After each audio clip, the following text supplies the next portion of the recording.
Bismillahirrahmanirrahim. Ikiwa ni tarehe 18 ya mwezi huu wa 5 mwaka 2025, ni ziara yetu katika kuhamasisha Qur'ani isomwe vile ilivyo, na katika namna nyingine tumeangalia namna ya kuwapa motisha walimu wanaoisomesha Qur'ani. Katika motisha ambayo tumeiona, mmoja katika wapenda khairi kutoka katika nchi moja ametoa sadaka yake, nazo ni nguo quality kabisa zenye ubora wa hali ya juu. Ni walimu wanawake pamoja na walimu wa kiume. Alhamdulillah rabbil alamin.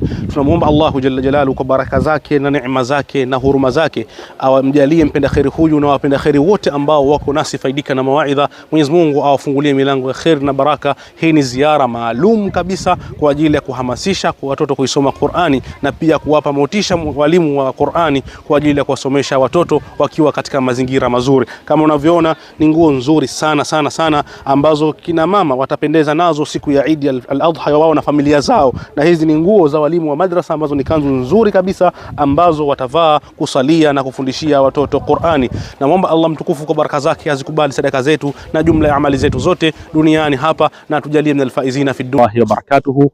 Hizi ni nguo ambazo ni nguo nzuri sana, na zawadi hii imetoka katika mkono wa mpenda khairi. Allah mtukufu muhifadhi ambaye yupo nasi kupitia faidika na mawaidha, na safari hii imewezeshwa na wapenda khairi wote kupitia faidika na mawaidha kutokana na zile jitihada zao. Alhamdulillah, zawadi hizi kama mnavyoziona ni zawadi maalum kwa ajili ya wanawake ambao ni walimu wa madrasa ambao wanasomesha Qur'ani.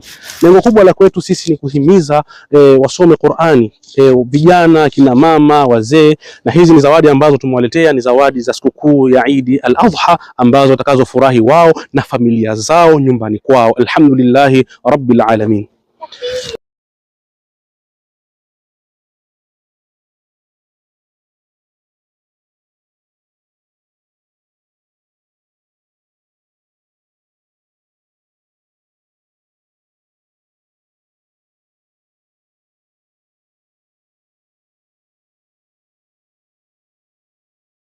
Kwa kundi la